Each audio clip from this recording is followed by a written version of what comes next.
akunnya nggak dihapus. Tetap ada, karena free speech tadi kan. Artinya sederhananya Elon mau bilang, lu bisa ngomong sebebasnya, tapi lu nggak bisa lari dari konsekuensi hukumnya. Apakah itu terjadi di media sosial yang lain? Jawabannya tidak. Akun yang dianggap melanggar hukum di sini harus cocok dulu sama ketentuan hukum di tempat platform itu berasal gitu loh. Kalau ternyata nggak cocok ya deadlock. Masalah freedom of speech sama narasi, sama ujaran kebencian misalnya, ini kan sering bentrok nih. Nah, akhirnya kalau itu nggak cocok, ya Meta akan tetap melindungi data dan identitas penggunanya. Nggak akan dikasih ke government gitu.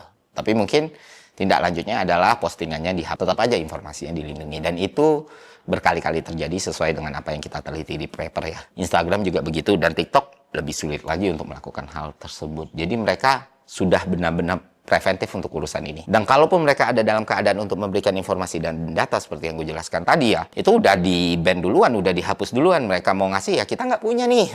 Udah di-terminate semua waktu dia posting foto gitu, kita punyanya cuma ini dan lain sebagainya. Dan itu juga menguntungkan posisi mereka sendiri. Dan apalagi mereka udah punya kantor di sini. Tentu bargaining power mereka lebih kuat. Kita udah daftar PSC, kita punya kantor. Dan lu harus nurut sama aturan internasional tentang media sosial tuh kayak gini tuh. Ketentuannya kayak gini. Nah inilah yang nggak dipunyai Twitter terlebih di Indonesia.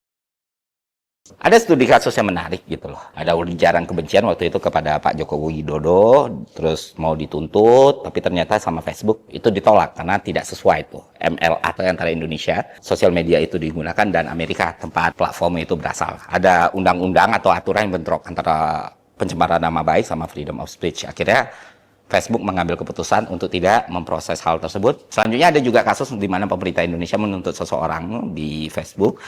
Orang ini dianggap mendukung gerakan separatis di Papua dan melakukan tindakan pengasuhan. Akhirnya otoritas pemerintah Indonesia berkirim surat ke Facebook dan minta konten itu di take down dan dikasih tahu nih identitasnya. Dan kembali lagi Facebook menolak memberitahu identitasnya.